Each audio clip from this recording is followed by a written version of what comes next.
In the basement of the Armenian KGB headquarters in Stepanakert, they are holding a prisoner of war. He is an Afghani. His face, his blood-stained shirt show that he's been through a difficult ordeal.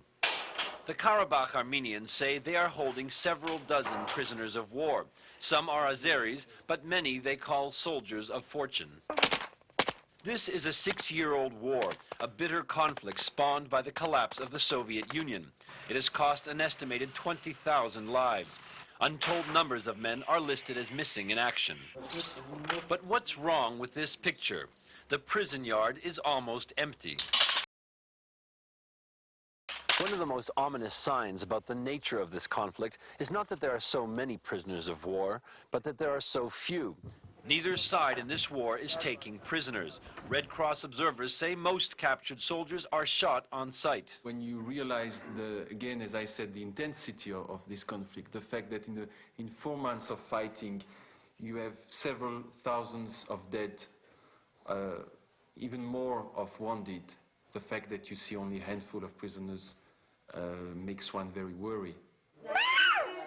And then there's another kind of POW in this war. It is the innocent civilian. These are Azeris. The Karabakh government says they came here voluntarily to flee the fighting. But however they ended up here, today they aren't free to go back to the other side.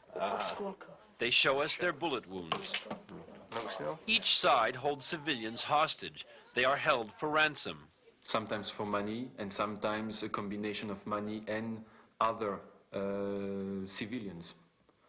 And there is even now a trend of exchanging bodies, dead bodies against dead bodies. The richer their family, the higher the price. Tamara doesn't know how to negotiate her release. She doesn't know how much the Armenians would be willing to trade her for. We've been here a whole year, she says. We've lost track of our kids. The most important thing is for the war to stop. We're old. We don't want this war. We don't want Armenians to die, nor Azeris. We want peace so that everyone can live in his own motherland. But for now, Tamara is hoping for too much. Stefan Kotsonis, CNN, Stepanakert.